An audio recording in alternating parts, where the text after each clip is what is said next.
Hello అందరికీ welcome to హరిత talks. ఈరోజు మనం వినబోయే కథ తండ్రి కొడుకు 4వ భాగం. పగలల్లా సత్యం గదిలో కూర్చొని తలుపులు బడాయించుకున్నాడు. ఎవరో డబ్బు బదులు కావాలని వచ్చారు. వాళ్ళెవరో కూడా తెలియకుండా వంటలక్క చేతికి 10 రూపాయలిచ్చి వాళ్ళకివ్వమన్నాడు. మరెవరో వచ్చి తమకు సూరయ్య 20 రూపాయలు బాకీ ఉన్నాడని చెప్పారు. ఆ డబ్బు కూడా ఇచ్చి పంపాడు. ఇంకెవరో చిన్న వ్యవహారం మాట్లాడాలని వచ్చారు. సత్యం బయటికి రాలేదు. ఇదంతా సత్యానికి ఇరకాటంగానే ఉంది. కానీ ఇంతకన్నా అతనికి భయం వేసిందేమంటే వంటలక్కకి, ఇంట్లో నౌకర్లకి తనని గురించి అనుమానం కలగసాగింది. వంటలక్క తనకేసి అదో మోస్తరుగా చూస్తోంది. తాను సూరయ్య కాదని ఎవరు అనుకోరనే ధైర్యంతో ఉంటూ వచ్చాడు సత్యం. కానీ ఆ ధైర్యం ఇప్పుడు దిగజారసాగింది. తన మాటలలోనూ చేతలలోనూ తన లక్షణాలుండక ఏమవుతుంది? అనుమానం కలగనే కూడదు, కానీ కలిగితే అది క్షణంలో నమ్మకంగా మారుతుంది. ఈ మార్పు అచ్చగా తనలోనే అయితే అంత ఇబ్బంది లేకపోను. తన తండ్రి కాస్త కూడా తన మాదిరిగా ప్రవర్తించటం లేదు. మొదట లేదు గాని ఇప్పుడిప్పుడు తండ్రిని చూడగానే ఆయన మొహం చప్పున పోల్చుకోవటానికి వీలవుతున్నది. 8-9 లేత మొహంలో ఎక్కడో 50 ఏళ్లవాడి ఛాయలున్నాయి. అద్దంలో చూసుకుంటే తన మొహంలో కూడా కుర్ర లక్షణాలు కనిపిస్తున్నాయి. ఈ లక్షణాలు పైవాళ్లు మటుకు చూడరా? వంటలక్క చూసే ఉండాలి. పొద్దుగూకింది, చీకటి పడింది. కానీ సత్యం బయటికి రావటానికి సాహసించలేదు. తన తండ్రి కోసం రాత్రి 9ంటికి కూడా ఎవరో ఒకరు వస్తూ ఉంటారు. 8 గంటల వేళ్లకు వంటలక్క పైకి వచ్చి, బాబూ, అబ్బాయి జాడలేదు అని చెప్పింది. బళ్ళో నుంచి తిరిగి రాలేదా అన్నాడు సత్యం. సాయంకాలం బడికి పోనే లేదు. ఎక్కడికైనా ఆడుకోబోయినాడనుకున్నాను అన్నది వంటలక్క. అదేమిటి, కోప్పడి బడికి పంపకపోయావా అన్నాడు సత్యం. ఇప్పుడు అబ్బాయిని కోప్పడేటట్టుగా లేదు. వెనకటి అబ్బాయి కాదు. మిమ్మల్ని కోప్పడమన్నా కోప్పడతాను గాని అబ్బాయి కేసి చూడటానికే భయంగా ఉంది అన్నది వంటలక్క. సత్యం అనుకున్నంత అవుతోంది. ఇక నిజం ఎంతో కాలం దాగదు. ఏమైనాడో అన్నాడు సత్యం. తన తండ్రి ఏదో ఉపాయం చేసి ప్రపంచానికి నిజం చెప్పేస్తాడని భయపడుతూ సత్యం ఈ మాట అన్నాడు. అబ్బాయికొచ్చిన భయమేమీ లేదు. మీరు వచ్చి భోజనం చెయ్యండి అన్నది వంటలక్క. నేనిప్పుడు రాను, ఇంకాస్త ఆగి తింటా అన్నాడు సత్యం. ఇంకా నయం, అన్నం తిన్న తర్వాత 2:30 గంటలన్నా మేల్కొని ఉండాలని వైద్యుడు చెప్పలే? పెందలాడే 2 మెతుకులు తినండి, అసలే జబ్బు ఒళ్ళు అన్నది వంటలక్క. సత్యం మారుమాట లేకుండా వెళ్ళి భోజనం చేశాడు. భోజనం చేసి చెయ్యి కడుక్కొని హాల్లోకి వస్తుండగా, ఏం రోయ్ సూరయ్య అంటూ ఒక పెద్ద మనిషి వచ్చాడు. ఆయన్ని చూడగానే సత్యం పై ప్రాణాలు పైనే పోయాయి. ఎందుచేతనంటే ఈ వచ్చిన ఆయన ప్లీడరు. తన తండ్రికి బాల్య స్నేహితుడు. తండ్రి కోర్టు వ్యవహారాలన్నీ చూస్తూ ఉంటాడు.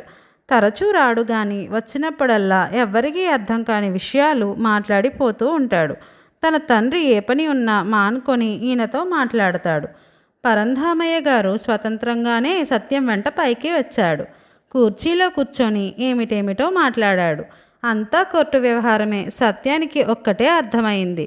రేపు కోర్టు వాయిదా. సూరయ్య సాక్ష్యం అతి ముఖ్యమైన సాక్ష్యం. ఏ ప్రశ్నలకు ఏం సమాధానాలు ఇవ్వాలో పరంధామయ్య చాలాసేపు చెప్పాడు. ఒక్కటి సత్యం బుర్రలో ఎక్కలేదు.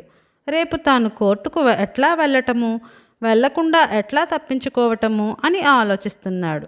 10 గంటల దాకా కూర్చొని పరంధామయ్య వెళ్ళిపోయాడు. కానీ ఎంతకీ సత్యానికి నిద్ర పట్టలేదు. తన తండ్రి ఏమైనట్లు, రేపు తన సంగతి ఏమయ్యేటట్లు, ఇదే అతని ఆలోచన. అకస్మాత్తుగా సత్యానికి తండ్రి మీద గౌరవం కలిగింది. ఈ ప్రపంచం తన తండ్రిది, తనది కానే కాదు. ఈ విషయంలో తాను విచారించటం అనవసరం. తన తండ్రిని ఎన్నడూ సరిగ్గా అర్థం చేసుకోక అన్యాయం చేశాడు. తండ్రి తనకి ఏమపకారం చేశాడు? చదువుకోమన్నాడు, భయభక్తులతో ఉండమన్నాడు. తన తండ్రి భయభక్తులతో చదువుకోబట్టే కదా తాను చెయ్యలేని వ్యవహారాలన్నీ చేస్తున్నాడు. భగవంతుడి దయవల్ల తను మళ్ళీ చిన్నవాడైతే ఎన్నటికీ తన జీవితం గురించి విచారించకూడదనుకున్నాడు సత్యం. ఇదే సమయంలో ఇంటి మెట్ల మీద చీకట్లో సూరయ్య కూర్చొని ఉన్నాడు.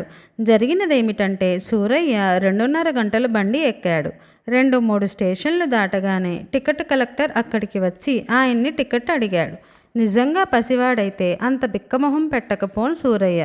కానీ అన్నీ తెలిసినవాడు కనుక టికెట్ కలెక్టర్ని చూడగానే సూరయ్య తప్పు చేసిన మొహం పెట్టాడు. సూరయ్య జేబీలో దమ్మిడీ లేదు.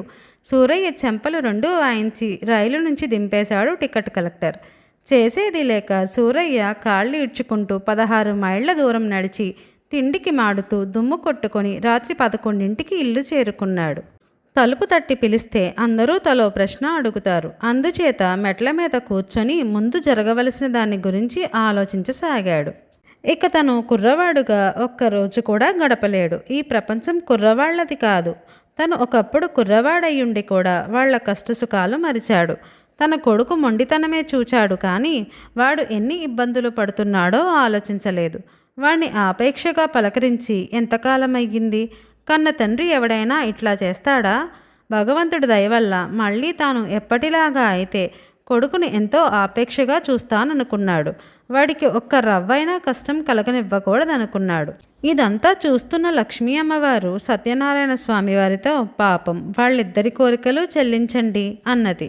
సరేనన్నారు స్వామివారు. మెట్ల మీద కూర్చున్న సత్యం ముసలివాడైపోయాడు. గదిలో మంచం మీద పడుకున్న సూరయ్య కుర్రవాడైపోయాడు. ఇక వాళ్ళిద్దరూ సుఖంగా ఉంటారు అన్నది అమ్మవారు. ఏం జరుగుతుందో ఇప్పుడే చూద్దువు గాని అన్నారు స్వామివారు. సూరయ్య మెట్ల మీద లేచి నిలబడ్డాడు. చాలా ఎత్తు లేచినట్లు ఆయనకు అనుమానం తట్టింది. కానీ తన రూపం మారినట్లు ఇంకా ఆయనకు తెలియదు. తలుపు గట్టిగా తడితే ఇంటిల్లబాది లేస్తారు. అనేక ప్రశ్నలు వేస్తారు. ఒక్కరైతే ఏదో ఒకటి చెప్పవచ్చు. అందుకని సూరయ్య మెల్లిగా తలుపు తట్టాడు. వంటలక్క వచ్చి తలుపు తీసింది. సూరయ్యను చూసి ఆశ్చర్యపోతూ, మీరు బయటకెప్పుడు వెళ్ళారు బాబూ?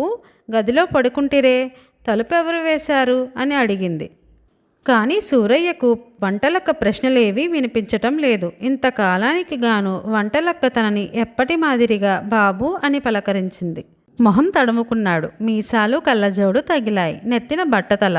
సంతోషం పట్టలేక సూరయ్య కళ్ళ వెంట కన్నీరు ప్రవాహంగా కారింది. ఏదో అనబోయినాడు గాని మాట రాలేదు. వంటలక్క గొంతు విని సత్యం మెట్లు దిగి వచ్చాడు. తన తండ్రిని చూసి నిర్ఘాంతపోయాడు. తన చేతులకేసి చూసుకున్నాడు. సత్యాన్ని చూడగానే సూరయ్యకు భగ్గున మండిపోయింది. ఈ వెధవే కదా తనకిన్ని కష్టాలు కలిగించాడు అనుకున్నాడు.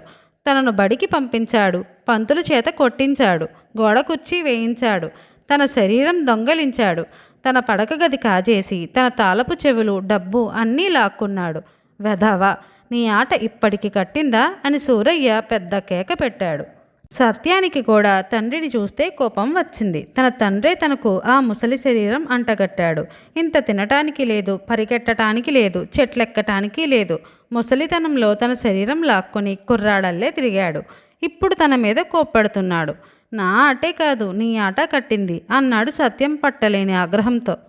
చూసావా, వాళ్ల లోపాలను వాళ్లే సరిచేసుకోవాలి. మనం ఏమీ చెయ్యలేం. మనం ఇచ్చిన 2 వరాలు మరిచి మళ్ళీ వాళ్ళు ఎప్పటిలానే ఉన్నారు అన్నారు స్వామివారు. నాకైతే స్వామివారు చెప్పింది కూడా నిజమే కదా. ఈ జీవితం భగవంతుడిచ్చిన వరం. మన లోపాలని మనమే సరిచేసుకోగలిగితే జీవితం హాయిగా గడిచిపోతుంది. కథ కంచికి మనం ఇంటికి. మీకు ఈ వీడియో నచ్చినట్లయితే లైక్ చేయండి. మా ఛానల్కి సబ్స్క్రైబ్ చేయండి. మీ ఫ్రెండ్స్ అండ్ ఫ్యామిలీకి ఈ స్టోరీని షేర్ చేస్తారని కోరుకుంటున్నాము. Please do subscribe to Harita Talks.